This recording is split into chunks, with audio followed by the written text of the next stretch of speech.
बहुत सारे पेशेंट के जहन में ये बात का ख्याल आता है कि अगर किसी पेशेंट में 3 to 4 डेज से अगर फीवर आ रहा है जा रहा है, उसमें अगर वीकनेस है, गिडनेस है, कमजोरी, चक्कर जिसे हम लोग कहते हैं, पेट में दर्द है, सांस फूल रहा है, घबराहट हो रहा है, तो उसमें ब्लड टेस्ट करने के बाद में एक्सरे और सोनोग्राफी करने की जरूरत क्यों पड़ती है? कॉमन सी बात है।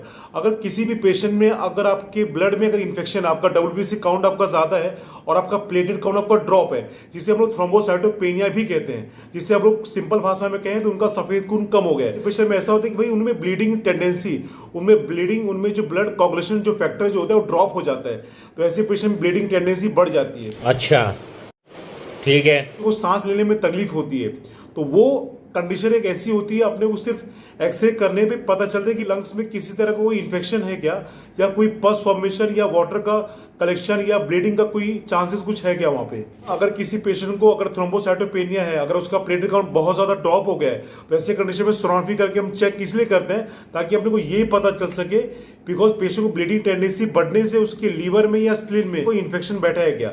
इस सिंपल अगर लैंग्वेज में देखा जाए तो अगर आप सोनोग्राफी नहीं करेंगे तो ये पता नहीं चलेगा कि आपके पेट में कौन सा और किस तरह का इन्फेक्शन है, और वो थ्रोम्बोसाइटोपेनिया ने वो इन्फेक्शन है बॉडी के या फिर पेट के किस पार्ट पे असर किया है। अच्छा, इसलिए अपने को कभी कभार ऐसा होता है कि ब्लड टेस्ट करने के बाद में भी बहुत सारे पेशेंट में एक्सरे और सोनोग्राफी करके चेक करना पड़ता है।